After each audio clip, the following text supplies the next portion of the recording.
buenas noches, amados hermanos, la paz de Dios sea con cada uno de ustedes. Hoy vamos a continuar dentro de nuestro ciclo de enseñanzas, los roles del varón, a estudiar un tema que tiene como título Varón Trabajador, primera parte. Este estudio lo vamos a dividir en dos partes. Hoy vamos a ver la primera. Acompáñeme al libro de Proverbios, capítulo 16, versículo 26.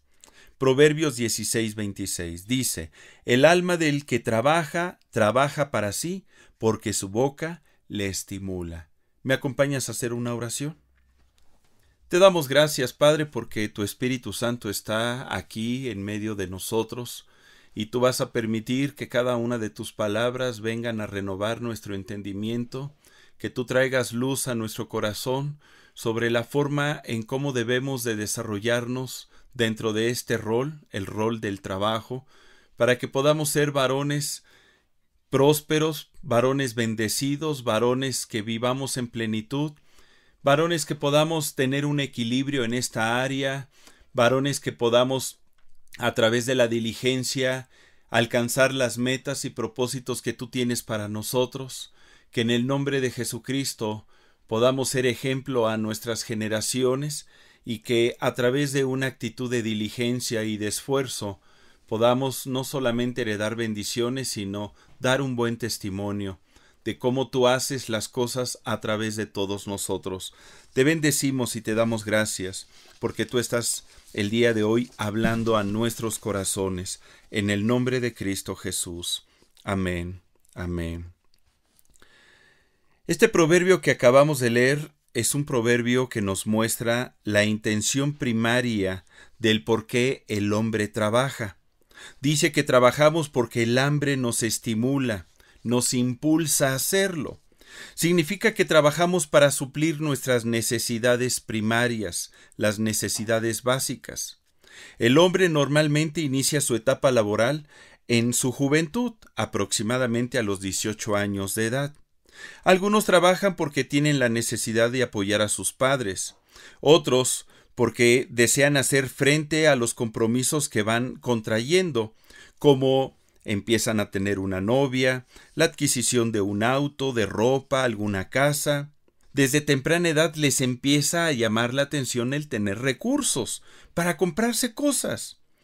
Y bueno, uno de los principales valores que todo padre debe de enseñar a sus hijos varones es el valor del trabajo.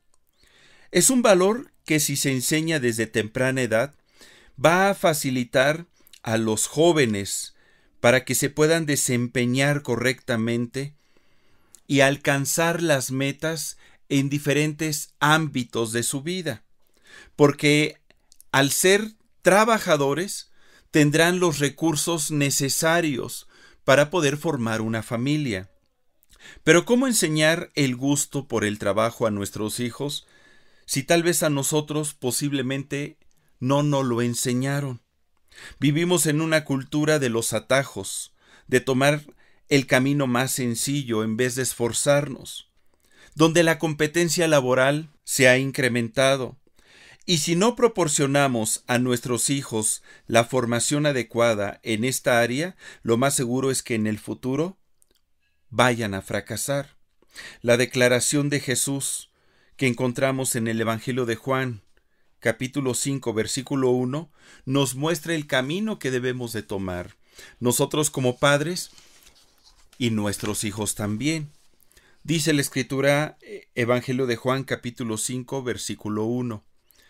Y Jesús les respondió: Mi Padre hasta ahora trabaja y yo trabajo. ¡Qué sensacional declaración! Esto nos da la visión de que tenemos un Dios que sigue trabajando hasta el día de hoy. Tenemos un Dios muy trabajador y tenemos el ejemplo de nuestro Señor Jesucristo, de que a Él le gusta trabajar. Él es una persona también trabajadora y es el ejemplo que debemos de tomar todos nosotros. El trabajo es una virtud que debemos de aprender. Cuando el hijo ve a su padre esforzarse, pues lo que ve hacer al padre, el hijo lo imitará de la misma forma.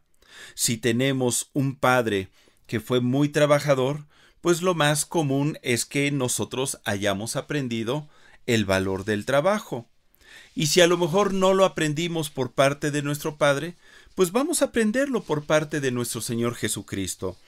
La palabra de Dios nos renueva, nos educa y nos enseña nuevos valores. Para eso estamos en el Señor. ¿Cómo fue Jesucristo como trabajador? Vamos a leer dos citas, las cuales nos van a dar luz sobre el rol que él desempeñó en esta área. Evangelio de Mateo 13, versículo 54. Mateo 13, 54. Dice la palabra: y venido a su tierra, les enseñaba en la sinagoga de ellos, de tal manera que se maravillaban y decían: ¿de dónde tiene esta sabiduría y estos milagros? ¿No es este el hijo del carpintero? ¿No se llama su madre María y sus hermanos Jacobo, José, Simón y Judas? Se cree que Jesucristo, hasta antes de los 30 años de edad, ejerció el oficio de su padre, de José. José era carpintero o constructor. En algunas versiones aparece la palabra constructor, o lo que hoy conoceríamos como albañil. Y es que en los tiempos de Jesús la carpintería y la albañilería iban de la mano. Y seguramente Jesús aprendió el oficio de su papá, de José. Podemos ver también que dice en Lucas 3:23. Acompáñeme por favor, Lucas 3:23. Dice la Escritura: Jesús mismo al comenzar su ministerio era como de 30 años, hijo según se creía de José, hijo de Elí. Esto nos habla que después de los 30 años de edad, Jesucristo dejó el oficio de la carpintería para dedicarse a su ministerio, a su servicio a Dios de tiempo completo. Conozcamos un día en la vida de nuestro Señor Jesucristo. Voy a darle varios pasajes, los voy a ir leyendo. Sígame usted en su Biblia, por favor. Dice Marcos 1, 21 al 22.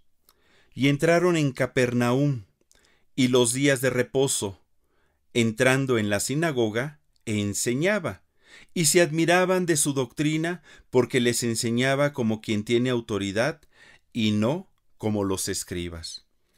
Dice en Marcos 1:32, unos versículos más adelante: cuando llegó la noche, luego que el sol se puso, le trajeron todos los que tenían enfermedades y a los endemoniados, y toda la ciudad se agolpó a la puerta y sanó a muchos que estaban enfermos de diversas enfermedades, y echó fuera muchos demonios, y no dejaba hablar a los demonios porque le conocían. Fíjate, después de que estuvo enseñando en la mañana en la sinagoga, por la tarde, estando en casa de Pedro, dice la Escritura que sanó a muchos enfermos, a muchos endemoniados. No solamente sanó a la suegra de Pedro, sino que toda la noche estuvo ministrando a las personas. Seguramente ha de haber terminado muy cansado. Y dice la palabra de Dios que al otro día, en Marcos 1:35, levantándose muy de mañana, siendo aún muy oscuro, salió y se fue a un lugar desierto y allí oraba. Esto nos habla de una actitud de esfuerzo. Después de haber trabajado el día anterior hasta la noche, al otro día tempranito andaba buscando el rostro de Dios para prepararse, para llenarse del Espíritu y realizar la encomienda que Dios le estaba dando en ese día. Si vamos al Evangelio de Juan, capítulo 4, versículo 31, podemos ver que su deseo era hacer de continuo la voluntad del Padre. Dice la Escritura, Juan 4, 31 al 34. Entre tanto los discípulos le rogaban diciendo: Rabí, come. Y él les dijo: yo tengo una comida que comer, que vosotros no sabéis. Entonces los discípulos decían unos a otros: ¿le habrá traído alguien de comer? Jesús les dijo: Mi comida es que haga la voluntad del que me envió y que acabe su obra. No había mayor prioridad de nuestro Señor Jesucristo que hacer la obra de su Padre Celestial. Trabajar en el ministerio, predicar, enseñar, orar por los enfermos, echar fuera demonios. Dice la Escritura en el Evangelio de Mateo 9:35 que recorría Jesús todas las ciudades y aldeas enseñando y realizando estas 4 actividades. Era un trabajo desgastante y no recibía alguna paga. Lo hacía por amor porque él tenía una convicción de la visión que había recibido y de la misión que tenía aquí en la tierra. Las personas trabajadoras son personas proactivas, son personas que no están esperando a que alguien les diga qué hacer. Son personas que parecen generadores de ideas, creativos, impulsores y que incluso motivan a otros a trabajar. Porque eso fue lo que hizo nuestro Señor Jesucristo.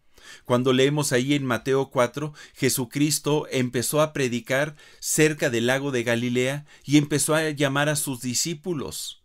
Esa invitación preciosa que le hizo a Pedro: venid en pos de mí y os haré pescadores de hombres.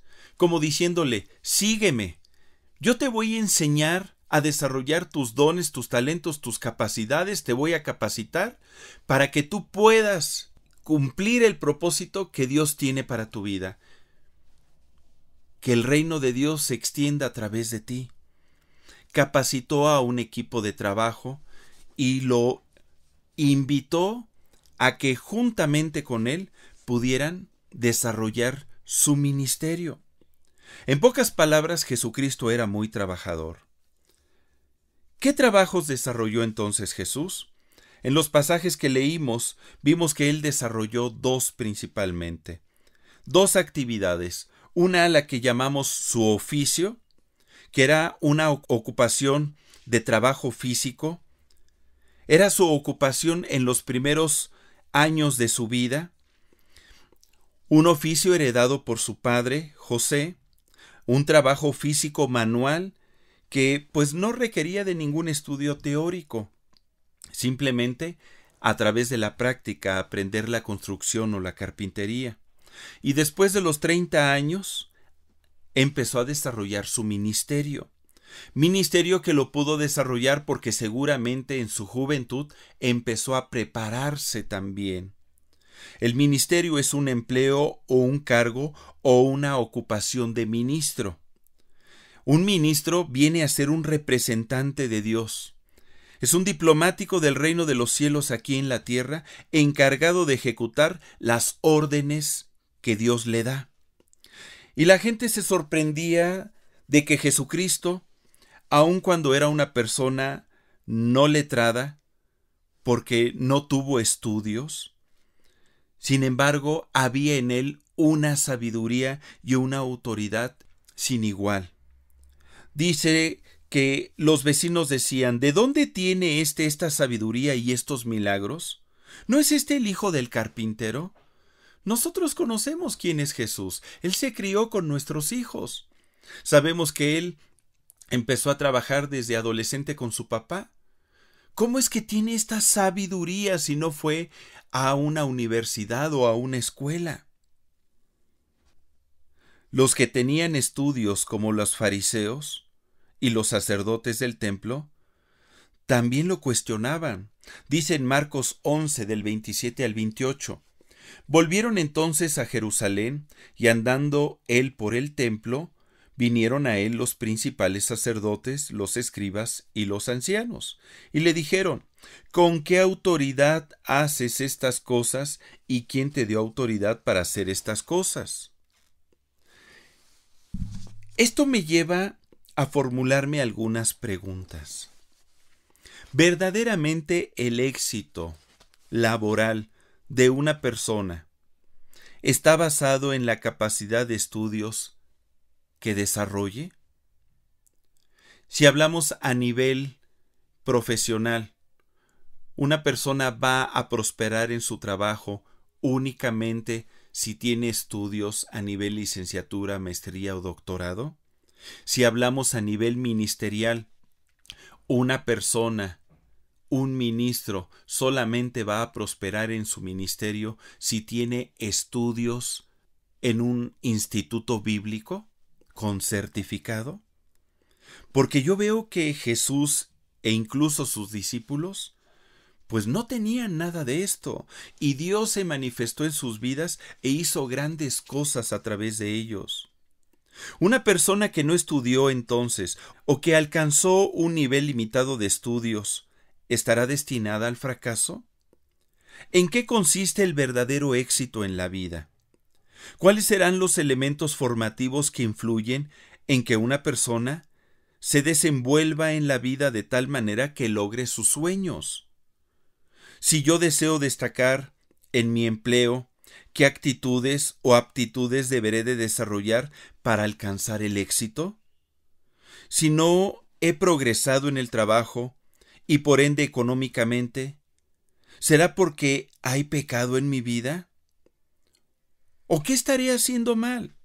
Son preguntas que yo me hago, y como varones trabajadores, pues yo estoy convencido que Dios desea que prosperemos en esta área, porque Él nos dice, tú te sabes ese pasaje en 3 de Juan 1:2, amado, yo deseo que tú seas prosperado en todas las cosas y que tengas salud, así como prospera tu alma. Debemos de descubrir entonces las verdades que la palabra de Dios nos enseña para progresar a nivel laboral, para que esto se traduzca en bienestar para nuestro hogar. La palabra prosperidad encierra el concepto de una mejora social, donde los ciclos de la vida van en fase ascendente, de manera que se traduce en una mejora económica y en un mayor bienestar para mí y mi familia. En pocas palabras, es cuando nos está yendo bien. Cuando nos va bien en el trabajo, se van a obtener los recursos que la familia necesita para existir, y como consecuencia, sus necesidades básicas van a ser cubiertas. La esposa se va a encontrar contenta al ver que sus hijos cuentan con los elementos primarios para vivir: comida, ropa, casa, etc. Y si todo va bien, podemos anexar a esta lista elementos secundarios como estudios, servicios de agua, luz, gas, vacaciones, juguetes, etc. Pero, ¿qué pasa cuando estos elementos no son alcanzados? ¿Cómo repercuten en mi relación conyugal cuando no se obtienen? ¿Cómo afecta el desarrollo de nuestros hijos? ¿Qué tanto influyen en nuestra felicidad familiar? En mi percepción como varón. ¿Qué te parece si entramos al tema? Vamos a hablar de Jesús en su infancia. ¿Cuál fue la formación que tuvo? ¿Por qué es importante esto? Porque nuestra educación influye en cada aspecto de nuestra vida. Usted y yo somos producto de la educación que nuestros padres nos dieron. Y cuando hablo de educación, no hablo de los conocimientos que adquirimos al ir a la escuela. No, me refiero a la formación de carácter, de principios y de valores que recibimos en casa. Cuando un niño crece con todos los elementos que favorecen su sano desarrollo, tales como amor, alimento, nutrición, ejercicio, comprensión, consejo, apoyo, juegos, estabilidad familiar, etc., el niño va a desarrollar un mayor potencial. Él va a poder desarrollar todas sus competencias al máximo, lo cual va a influir en su desarrollo como trabajador en el futuro, en su desarrollo profesional. En cambio, cuando un pequeño crece en un hogar disfuncional, donde hay pleitos, gritos, golpes, envidias, rencores, burlas, menosprecios, falta de motivación, falta de atención, temores, necesidades elementales como nutrición, ejercicio, esparcimiento, que no son satisfechas, pues seguramente ese pequeño va a crecer con algunas deficiencias, tal vez desarrolle otro tipo de competencias, pero qué importante es que pongamos atención en el desarrollo y en la educación, en la formación que le estamos dando a nuestros hijos. Los hijos tienden a crecer con problemas anímicos, con problemas físicos y espirituales, los cuales, si no se corrigen, determinan el éxito o el fracaso en cada área de su vida. ¿Cómo estamos educando a nuestros hijos? ¿Qué enseñanza les estoy dando? Cuando los hijos crecen con problemas anímicos, físicos y espirituales, y si estos no se corrigen o Cristo no llega a su vida, pues esto determinará su éxito o su fracaso en el área laboral. ¿Cuáles son los valores morales y espirituales que les estamos inculcando a nuestros hijos? ¿Estamos haciendo de ellos hijos que vayan a alcanzar el éxito? Dice la Escritura de Jesús en Lucas 2, 46 al 52. Lucas 2 del 46 al 52. Y aconteció que 3 días después le hallaron en el templo, sentado en medio de los doctores de la ley, oyéndoles y preguntándoles. Y todos los que le oían se maravillaban de su inteligencia y de sus respuestas.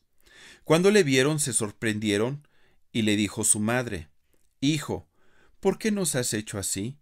He aquí tu padre y yo te hemos buscado con angustia. Entonces él les dijo: ¿Por qué me buscabais? ¿No sabíais que en los negocios de mi padre me es necesario estar? Mas ellos no entendieron las palabras que les habló. Y descendió con ellos y volvió a Nazaret, y estaba sujeto a ellos, y su madre guardaba todas estas cosas en su corazón. Y Jesús crecía en sabiduría y en estatura y en gracia para con Dios y los hombres. Estoy seguro que Jesús recibió una educación tal que de grande pudo desarrollar con éxito su oficio y su ministerio. Tal vez Jesús no tuvo la oportunidad de ir a la universidad, de tener un título o una cédula profesional. Sin embargo, ha sido una persona que es ejemplo en trabajo, en servicio y en éxito en la vida.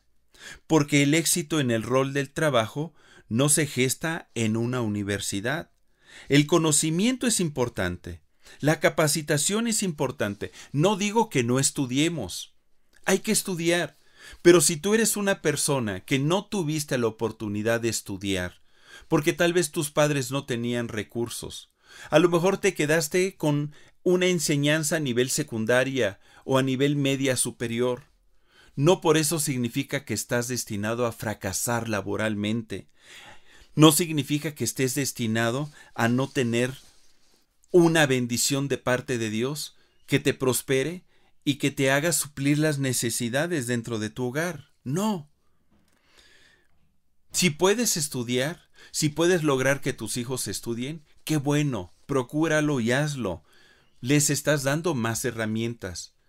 Pero quiero enfatizar que no son las únicas herramientas, que la formación dentro del hogar es lo más importante, porque dentro del hogar se forma el carácter, los valores y los principios que después va a manifestar el joven en su vida profesional, en su vida laboral, y eso es lo que te abre o te cierra puertas. Vamos a ver el ejemplo de José. Acompáñeme, por favor, al libro de Génesis capítulo 39. Génesis capítulo 39. Antes de leer este pasaje, ¿sabías que cada año cerca de 400,000 jóvenes se incorporan a la fuerza productiva del país? Significa que cada año la competencia es mayor y la falta de trabajo de oportunidades más. Muchos logran desarrollarse en las áreas de especialización que estudiaron a nivel técnico o licenciatura, pero son más los que terminan subempleados o en trabajos temporales y de baja remuneración. Cada año la tasa de desempleo aumenta y las oportunidades se cierran en un mundo cada vez más competitivo. Todos conocen la cantaleta: se contratan jóvenes egresados con experiencia. Pero si no tuve la oportunidad de egresar de alguna institución y si no cuento con algún título que respalde mi trabajo, si crecí en un ambiente que dificultó mi desarrollo porque desde pequeño tuve que trabajar para ayudar a mis padres o a mantener a mis hermanos, ¿qué puedo hacer entonces para salir adelante?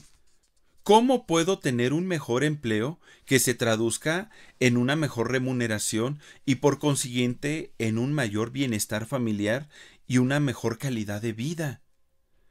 Usted recordará que José fue vendido por sus hermanos a una caravana de ismaelitas que se dirigía hacia Egipto. José era un adolescente.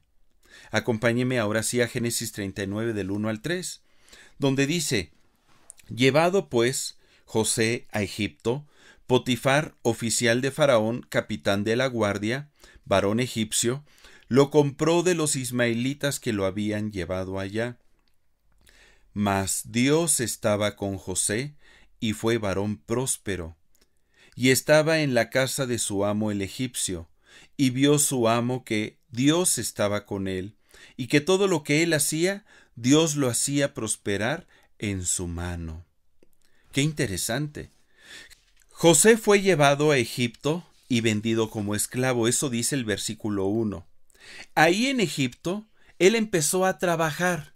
Si bien no recibía una remuneración, aunque sí le daban alimento y casa, él estaba más bien como esclavo. ¿Alguna vez te has sentido esclavo en tu trabajo? ¿Te sientes como que esclavizado en él? Todos tenemos la necesidad de trabajar, y así como José fue llevado a Egipto, tú, varón, tienes la necesidad de ir a Egipto a trabajar, porque es ahí donde se encuentran las fuentes de empleo. Egipto, el mundo, tiene sus reglas, y como hijo de Dios debemos de aprender a trabajar conforme a las reglas de Dios y no conforme a las reglas del mundo. Esto es algo que en ocasiones cuesta mucho trabajo entender, porque pareciera que si trabajamos en el mundo, pues el mundo dicta sus reglas, pero no. Acuérdate que nosotros somos luz en este mundo, y la palabra de Dios debe de ser nuestro manual que nos dé los principios y los consejos, incluso las acciones a realizar en nuestro trabajo. Cuando nosotros ponemos por obra la palabra de Dios, vamos a obtener bendición. Ahora, Jesucristo en una ocasión comentó: No ruego que los quites del mundo, sino que los guardes del mal. En el mundo reza el dicho: el que no es tranza no avanza. Y si algo debemos dejar en claro es que para triunfar en Egipto no debemos de permitir que Egipto entre en nuestro corazón y que gobierne nuestra vida. Eso lo logro poniendo en orden mis prioridades. ¿Cuáles serían mis prioridades? En primer lugar, varón, en tu corazón debe de estar Dios. Dice Marcos 12:30, amarás al Señor tu Dios con todo tu corazón y con toda tu alma y con toda tu mente y con todas tus fuerzas. Este es el principal mandamiento. Y en segundo lugar, tu familia debe de ser lo más importante. ¿Conoce el dicho, trabajar para vivir y no vivir para trabajar? Pues hágale caso, porque encierra verdad. Dios conoce nuestras necesidades y no quiere que nos afanemos tampoco en el trabajo. Dice en Mateo 6:31 al 33. Son palabras de nuestro Señor Jesucristo. No os afanéis, pues, diciendo qué comeremos, o qué beberemos, o qué vestiremos, porque los gentiles buscan todas estas cosas. Pero vuestro Padre Celestial sabe que tenéis necesidad de todas estas cosas. Mas buscad primeramente el reino de Dios y su justicia, y todas estas cosas os serán añadidas. ¿Notas? Cuando nosotros en nuestras prioridades ponemos a Dios en primer lugar, Él se encarga de bendecir las demás áreas de nuestra vida. Cuando yo me deleito en Dios, Dios se encarga de bendecir mi trabajo. Cuando yo descanso en Dios, cuando yo confío en Dios, el Señor traerá por añadidura todas aquellas cosas que Él sabe que necesitamos, porque Él nos creó. Él sabe que necesitas ropa, que necesitas casa, que necesitas comer, que tienes gastos en tu familia, y Dios desea bendecirte y ayudarte a suplirlos, pero debes de poner a Dios en primer lugar en tu vida. Nunca ames las cosas del mundo, nunca pongas las cosas materiales como prioridad. La palabra de Dios nos dice en 1 de Juan 2 del 15 al 17. 1 de Juan 2 del 15 al 17. Palabras del apóstol Juan. No améis al mundo ni las cosas que están en el mundo. Si alguno ama al mundo, el amor del Padre no está en él. Porque todo lo que hay en el mundo, los deseos de la carne, los deseos de los ojos y la vanagloria de la vida, no proceden del Padre, sino del mundo. Y el mundo pasa, y sus deseos, pero el que hace la voluntad de Dios permanece para siempre. Fíjate, Dios está esperando que tú pongas tus ojos en Él. Dios desea bendecirte, suplir tus necesidades, pero que no pongas tus ojos en las necesidades, ni en las cosas materiales, sino en Dios. Cuando tú haces esto, Dios verá que serás buen mayordomo y aún te dará más para administrar. Ahora, en segundo lugar, dice el versículo 2 de Génesis 39. Mas Dios estaba con José y fue varón próspero. Qué hermoso, ¿verdad? Mas Dios estaba con José y fue varón próspero. ¿Cómo era José para que Dios quisiera estar con él? ¿Te has preguntado esto? ¿Qué debe de hacer uno? ¿Qué debemos de hacer para que Dios quiera estar con nosotros, apoyando y bendiciendo nuestras acciones? La palabra de Dios nos dice en Isaías 57:15. Isaías 57:15. Porque así dijo el alto y sublime, el que habita la eternidad y cuyo nombre es el Santo. Yo habito en la altura y la santidad y con el quebrantado y humilde de espíritu, para hacer vivir el espíritu de los humildes y para vivificar el corazón de los quebrantados. ¿Qué nos enseña este pasaje? Que Dios habita donde hay santidad. Dios habita donde hay humildad, donde hay un corazón que se postra ante la presencia de Dios y reconoce su grandeza. La humildad es la virtud opuesta al orgullo, a la vanidad. Y cuando nosotros reconocemos a Dios y nuestra necesidad por Él y le ponemos en primer lugar en nuestra vida, estamos tomando una actitud humilde.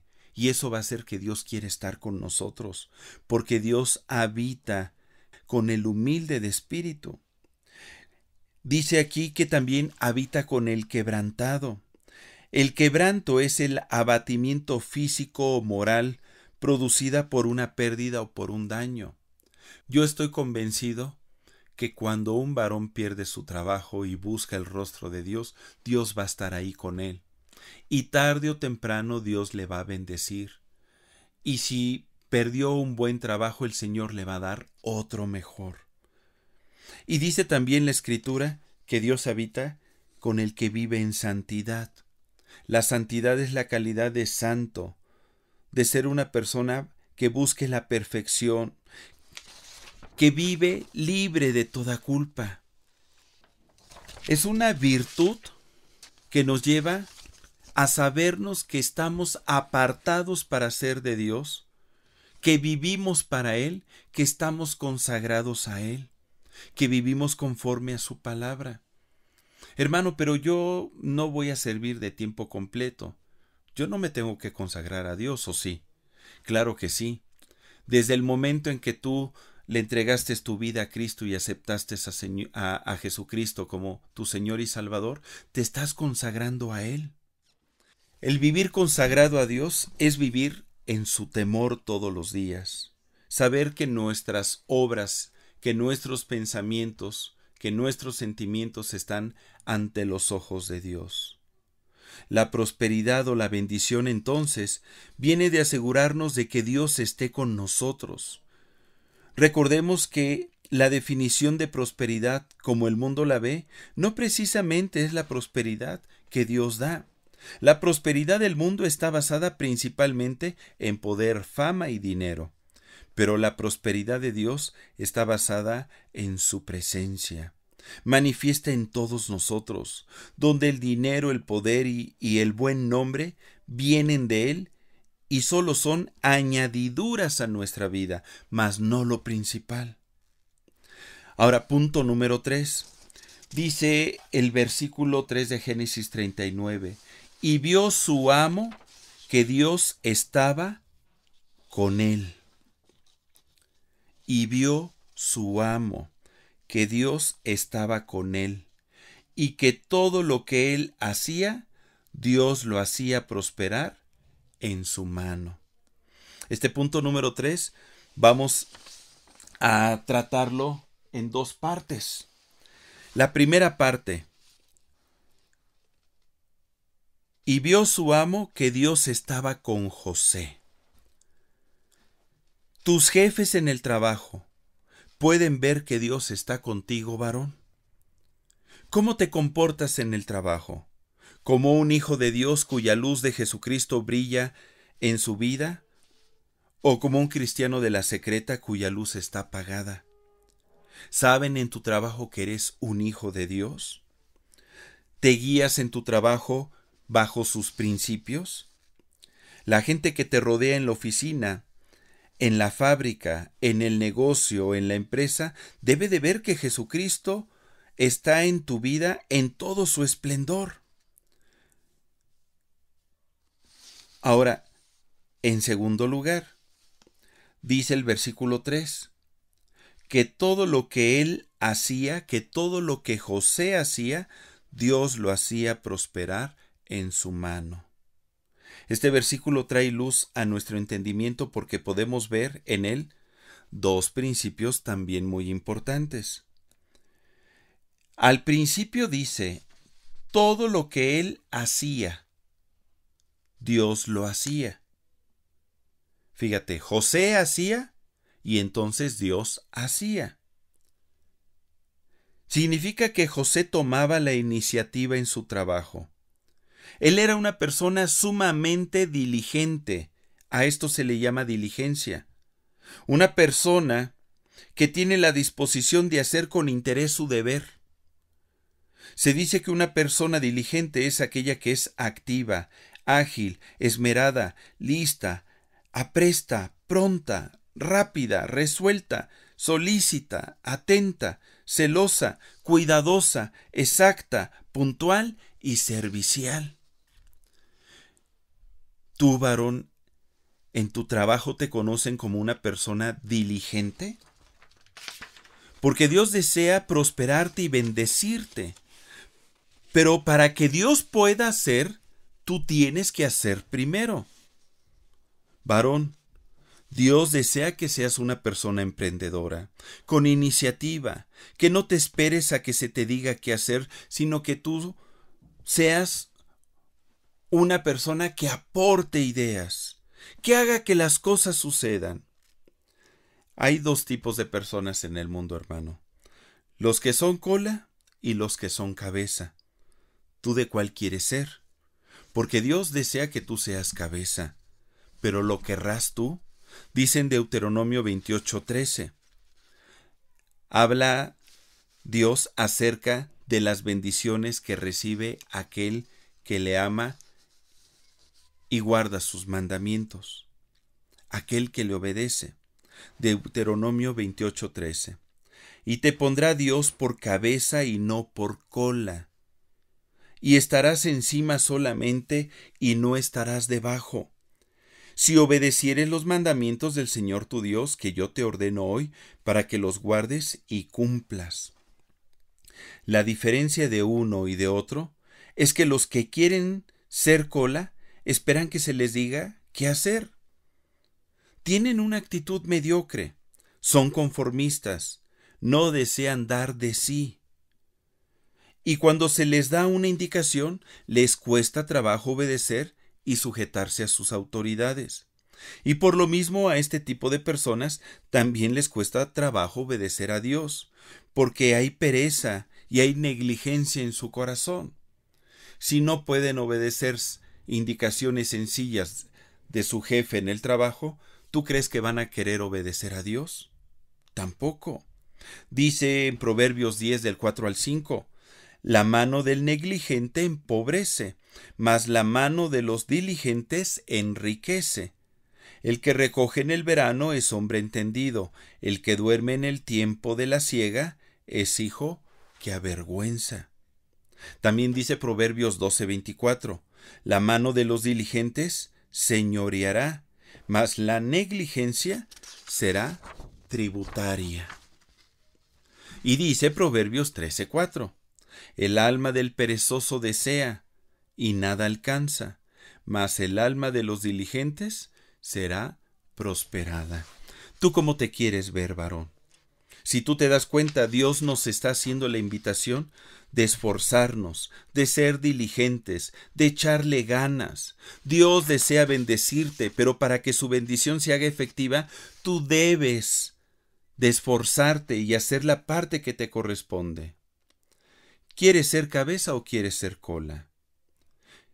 Si quieres ser cabeza, pues entonces debemos de ser diligentes. ¿Cómo puedo manifestar diligencia en mi trabajo, hermano Jorge? Déjame darte algunos tips. Sé un varón con iniciativa. Número 2. Manifiesta en todo tiempo una gran disposición para apoyar y ayudar a sacar el trabajo. Te caigan bien tus compañeros, te caigan mal, comprendas lo que se está haciendo o no lo comprendas. Apoya para sacar el trabajo. Número 3.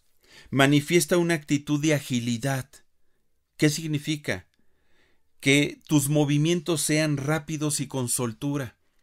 Que no camines en el trabajo desganado con la camisa de fuera. No, manifiéstate ágil. A donde quiera que vayas, ve caminando rápido, como si tuvieras prisa. Si te sientas, toma una buena postura. Una postura de trabajo, de esmero, de solicitud. No se te ocurra subir los pies en el escritorio. No se te ocurra comer tu torta ahí en tu lugar de trabajo. Número 4. Sé esmerado en cuidar tu apariencia física. Vístete bien. Si estás en una oficina, viste apropiadamente, con seriedad, con moderación, para que la gente te tome en serio. Pero si eres de aquellos que buscan ir de shorts o vestirse con peinados ostentosos y traer piercings y tatuajes, créeme que la apariencia que vas a dar es de un joven rebelde. Si estás en una fábrica, pues utiliza tu equipo de seguridad. Tal vez no te gusta, pero sé ejemplo. Número 5.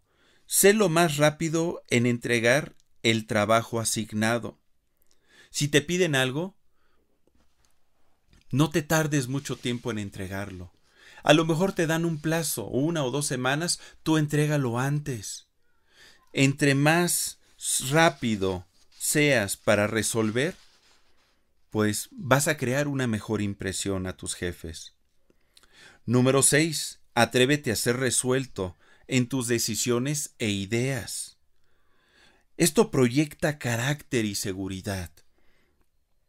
Carácter y seguridad que van a ser tomados en cuenta en tus futuros ascensos. Número 7.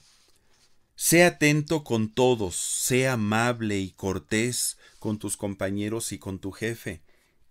Aprende 2 palabras importantísimas: por favor y gracias. Tu forma de hablar y de expresarte manifiestan los principios que hay en tu corazón. Habla siempre bien de los demás y nunca participes en pláticas que hablen mal de alguien, mucho menos de tu jefe. Número 8.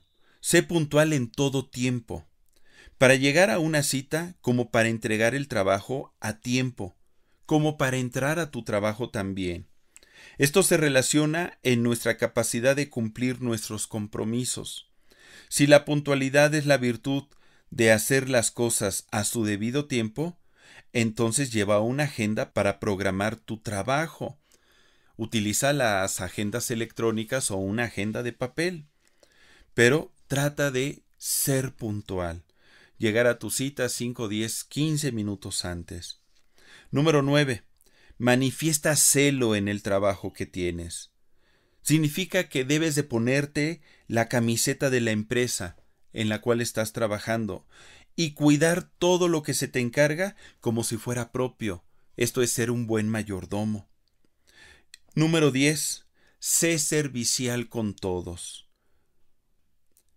Sé servicial con todos.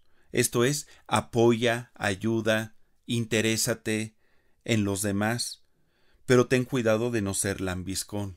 Es muy diferente ser servicial a ser lambiscón. Ahora, todo esto nos habla de lo que uno tiene que hacer para salir adelante en mi área laboral. Pero también veíamos ahí en el libro de Génesis, en el capítulo 39, versículo 3, que lo que José hacía, Dios lo hacía prosperar. Grábate esto. Vamos a ver esta segunda parte. Dios jamás va a prosperar aquello en lo que yo no me esfuerce. Primero yo hago para que Dios tenga material para después Él hacer. Podemos leer de manera continua el versículo 3. Y todo lo que Él hacía, Dios lo hacía. ¿Sabías que la forma en que Dios actúa es a través de nosotros? Él no va a hacer nada que tú no estés primeramente dispuesto a hacer. Dios debe de ser nuestro motor, nuestra fuerza, nuestro vigor, nuestro coraje, nuestra valentía, nuestra capacidad, todo en mi vida. Por eso el apóstol Pablo decía en 2 Corintios 3:5, no que seamos competentes por nosotros mismos, para pensar algo como de nosotros mismos, sino que nuestra competencia proviene de Dios.